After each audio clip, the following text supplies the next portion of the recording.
So whether I do think A&M is a talented team and they're good and they deserve to be in the top 25, but I just see Notre Dame running it right down their throats. So I'm going to roll with ND. I'm going to lay the 6.5. Another home team I love, and this line has actually dropped to 3.5. South Carolina's given 3.5 at home to Vandy. Vandy had a really, really good comeback against Virginia Tech last week. They dominated the second half. Their D has been awesome.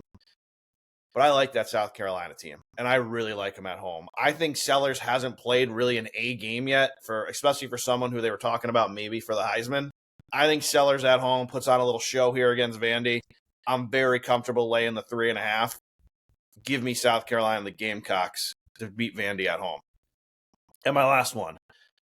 This actually dropped from 9.5 to 7.5, Jimmy, and I get it. LSU, they had a good win to start the year. 17-10 at Clemson, but they weren't great against LA Tech. Only 23-7. But I think they were looking ahead to this game because it was going to be another ranked opponent in Florida who's not ranked anymore, obviously. And I just don't think Napier has a good squad. I think LSU laying 7.5 is a home run. I think they are going to destroy Florida. Those are my picks. Jimmy, over to you. What do we got in the NFL? Love the picks, Greg. So we're going to start at the top with the Giants and the Cowboys.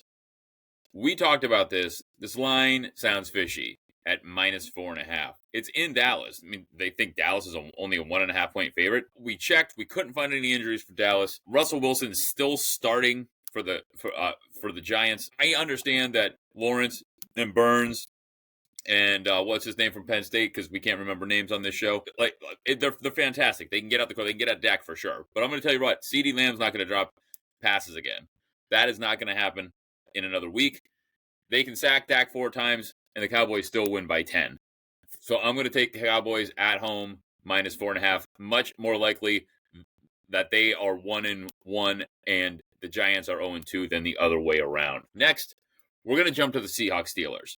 Now, the Seahawks have a very good defense, but they still have Sam Darnold at the quarterback. Zach Charbonnet is taking some carries from Kenneth Walker. And so if you're a fantasy football owner like I am of Kenneth Walker, you're not excited about it. But neither of them are running extremely well. Smith and Jig was a fantastic receiver, but Cooper Kupp, I think, has clearly lost a step. Sam Darnold had a pedestrian game the first game, and Aaron Rodgers looked fantastic. DK Metcalf is going to want to get revenge on this. Aaron Rodgers loves things like revenge, so I think he's going to feed him the ball. So Steelers -3 at home, lock it in.